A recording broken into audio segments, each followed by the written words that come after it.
Chapter 2. Designing Social Space. A social space is a physical or virtual place where people meet and interact with each other. These spaces can be parks, squares, community centers, libraries, cafes, or even online platforms. In a social space, people can share ideas, engage in common activities, meet other people, and build relationships. Social spaces are important because they foster communication, conviviality, and a sense of community. They allow people from different backgrounds and cultures to connect, which is especially valuable in diverse societies or in contexts where integration of new members, such as migrants, is sought. By facilitating interaction and exchange, social spaces contribute to a more cohesive and inclusive society. Designing social spaces can be an effective way to help long-term migrants feel more at ease and integrated in their new communities. Imagine social spaces as welcoming meeting places, such as parks, community centers, libraries, or cafes. These places offer migrants and locals the opportunity to meet, interact, and build relationships.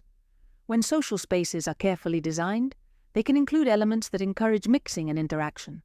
For example, parks can have play areas for children, seating for sitting and chatting, or spaces for community events such as festivals or markets. Community centers can offer language classes, cultural exchange programs, or workshops to share skills and knowledge. By bringing people together in these inclusive environments, social spaces can break down barriers and help migrants feel more connected to their new surroundings.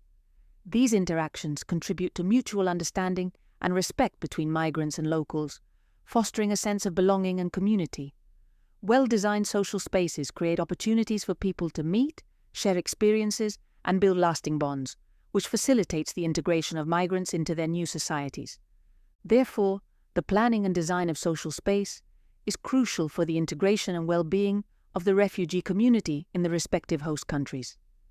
Well-designed social space facilitates interaction, access to essential services, and the creation of support networks, contributing significantly to social cohesion and community development.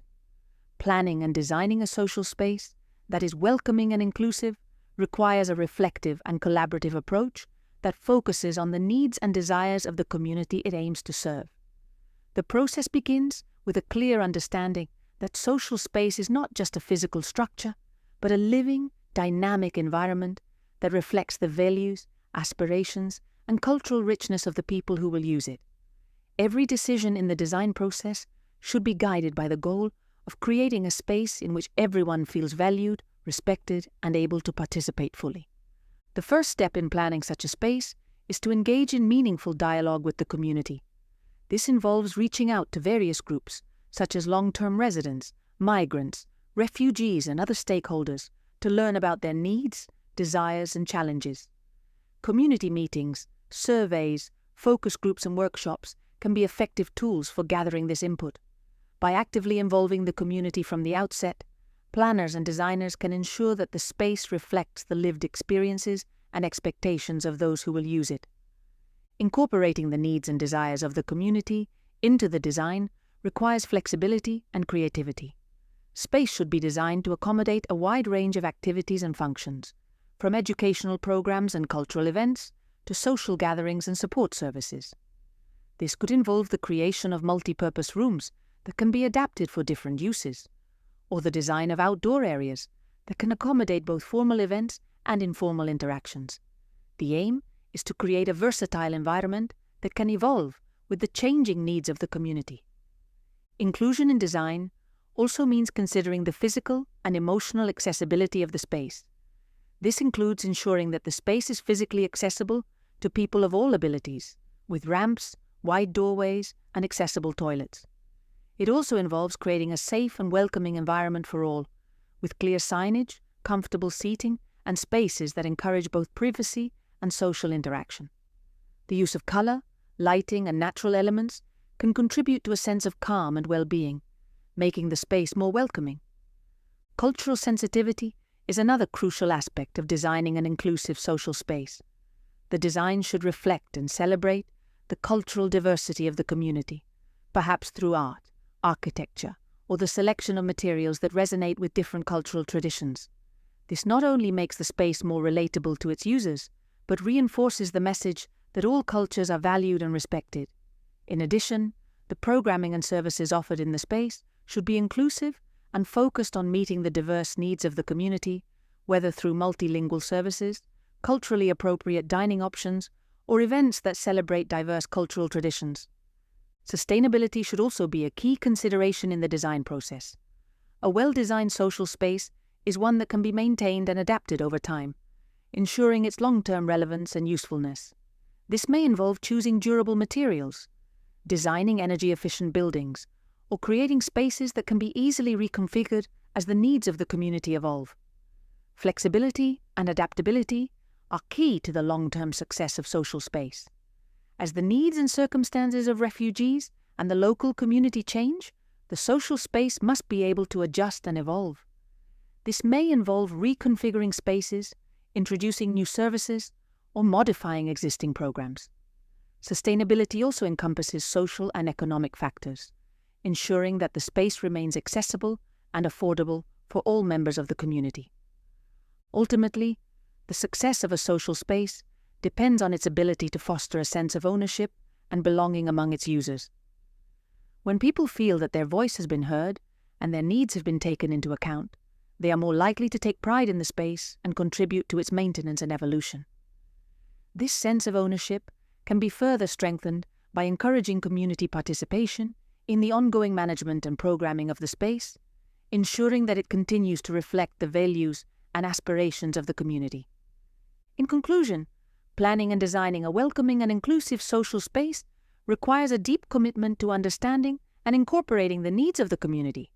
By engaging with the community, ensuring accessibility, celebrating cultural diversity, and prioritizing sustainability, designers can create a space that is not only functional and beautiful, but also deeply meaningful to those who use it. Such a space becomes a cornerstone of community, fostering connection, support, and a shared sense of belonging. The following details a comprehensive approach to the planning and design of the social space, taking into account the specific needs of the refugees and the dynamics of the local community. Population analysis. The first step in planning is to understand the demographic and social characteristics of the refugee population. This includes factors such as age, gender, health status, language skills, and educational level. Participatory consultations with refugees are essential to identify their needs and aspirations. 2. Goal setting. Based on the population analysis, set clear and achievable goals for the social space. These may include promoting cultural integration, access to health and education services, creating employment opportunities, and improving psychological well-being. 3. Physical design of the space. The social space should be located in an area that is easily accessible to both refugees and the local community. Proximity to public services such as transport, schools, and health centers is essential. Accessibility should also consider people with disabilities. 4. Infrastructure and equipment. The design should include adequate infrastructure for the envisaged activities.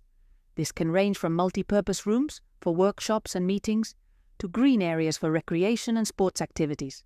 It is important that the equipment is flexible and adaptable to different uses and needs. 5. Safety and comfort. Safety is a critical aspect.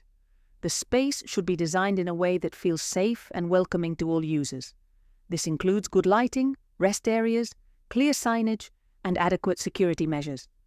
Thermal comfort, ventilation, and hygiene are also essential for a healthy environment. It is essential to integrate physical and mental health services within the social space. This can include mobile clinics, counseling programs, and preventive health workshops. Collaboration with local and international health organizations can be key to the effective implementation of these services. It is also essential to emphasize and give special prominence to education. Education is absolutely vital for the integration and personal development of refugees. Social space, if possible, should include classrooms or learning areas where language classes, job training courses, and literacy programs can be provided. Education for children and youth should also be a priority, ensuring that they can continue their schooling without interruption. Culture is a highly effective catalyst for bonding and facilitating integration. Cultural and recreational activities help to foster interaction and mutual understanding between refugees and the local community. These activities can include cultural festivals, art workshops, dance classes, and sporting events. It is important that these are inclusive and represent the cultural diversity of refugees. The active participation of the local community in the planning and management of the social space is crucial. This can be achieved through community committees, public consultations, and volunteering. Collaboration with local community leaders and organizations can facilitate acceptance and support for the project. Empowering refugees to participate in decision-making and management of the social space is fundamental to their sense of ownership and autonomy. This can include the formation of refugee committees, volunteer opportunities, and the promotion of refugee-led initiatives.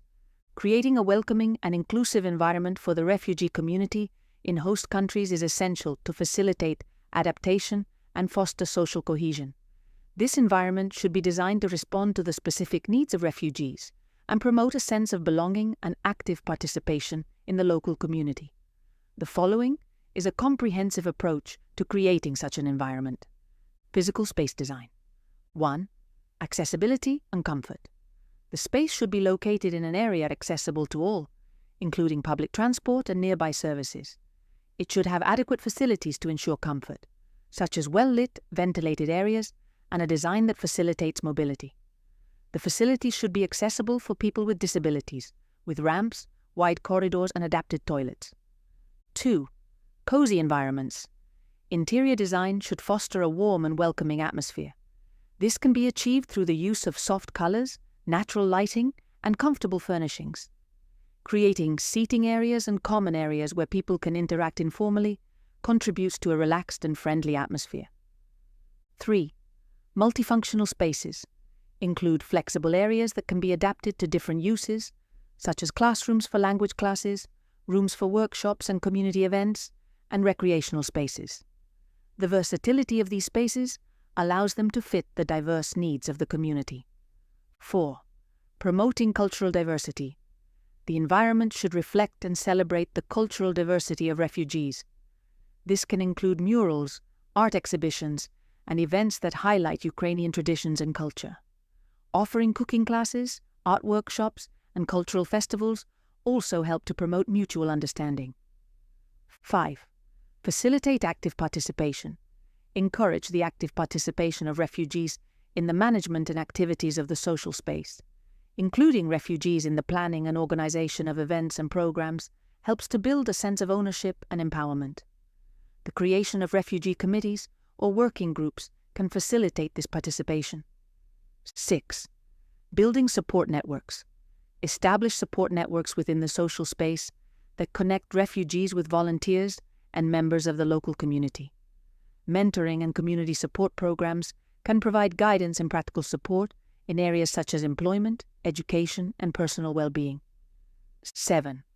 Access to essential services. Integrate essential services within the environment, such as mobile clinics, legal advice centers, and social services. Facilitating access to these services is crucial to address the immediate needs of refugees and help them integrate effectively into the community. 8. Training and education programs. Provide education and training programs that help refugees acquire skills useful for their integration. This includes language classes, job training, and literacy programs. Education for refugee children and youth should be a priority, ensuring that they have access to continuous, quality schooling. 9. Recreational and cultural activities. Organize recreational and cultural activities that promote interaction between refugees and members of the local community. Sports events, cultural festivals, interest groups, and creative workshops are excellent ways to strengthen community ties and provide a space for recreation and personal development. 10. Mental health care. The environment should include psychological support services to address the trauma and post-traumatic stress experienced by many refugees. Providing access to counseling, support groups, and therapies is essential for mental and emotional well-being. 11th. Listening and counseling spaces.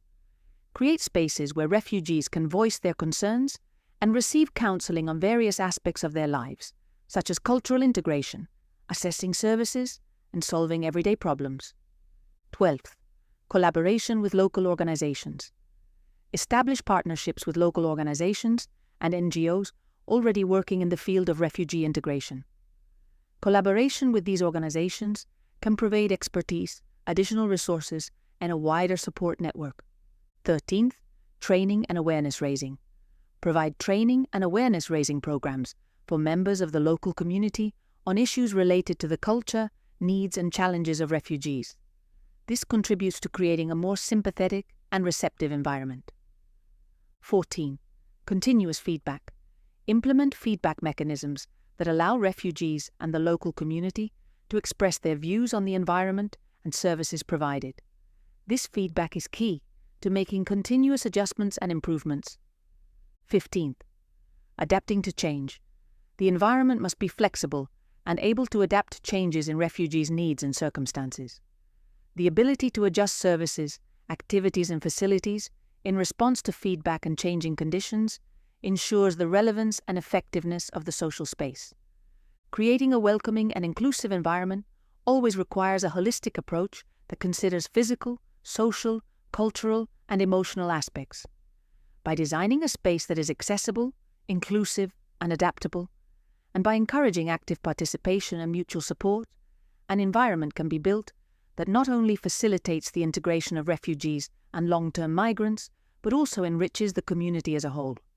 Collaboration between refugees, local community members, and organizations can ensure the success of this effort, promoting harmonious and enriching coexistence for all. Example of the creation of an open and inclusive social space. The Kubi House of Culture in Motion, in the municipality of Frederiksberg, Denmark, is a 3,200 square meter building inaugurated in 2016 with the aim of being a space for social and cultural integration. To achieve this goal, environments were designed for cultural and sporting activities, urban gardens, and a microclimate system with changing sounds and lights that are reflected in a hill with integrated slides, all connected to a landscape that extends into the gardens and ends in an amphitheater outside the building. The most important aspect of Kubeie is that it is a space conceived for a community and for people of different ages and interests. Thus, the larger volumes of the building are suitable for public gatherings, while the smaller ones can be used for exhibitions. The fast-paced rooms are ideal for people who enjoy dancing. The Zen rooms, on the other hand, attract yoga and meditation enthusiasts. Village built in Nigeria by Tosino Shinobu. Nigerian architect Tosino Shinobu undertook the project to rebuild an entire village for a displaced community in northern Nigeria through the United Nations Development Programme, UNDP. The city, which includes 500 houses, a police post, a primary school, a clinic, a market, and a community centre, is based on the premise that architecture should be a true reflection of a community's cultural identity and needs. As such, each residential unit maintains the style of the area's traditional dwellings, honouring the country's rich cultural heritage. With a clear focus on sustainability and integrating environmentally friendly practices, this project, composed of cement, binder, and local soil, has become a paradigm of balance between sustainable development and cultural preservation. This project is a clear example of how architecture can address social problems, improving the quality of life of communities and giving a voice to all those who have historically been denied it. Architecture thus becomes a vehicle for change, adopting a social perspective and generating a significant impact on the cultural fabric of our communities. Public spaces and urban design in Copenhagen, an example of social integration. Life, space, buildings, in that order. This phrase, by Danish urban architect Jan Gehl, sums up the changes Copenhagen has undergone over the past 50 years. Known today as one of the cities with the highest levels of satisfaction with quality of life, the way its public spaces and buildings were designed has inspired architects, government authorities, and urban planners around the world. What we see today, however, is the result of courageous decision-making, a lot of observation, and above all, designs that put people first. In recent years, the design of architectural spaces that encourage social encounters and the exchange of ideas has been favoured. This is a way of strengthening conviviality, one of the essential components of a healthy social life.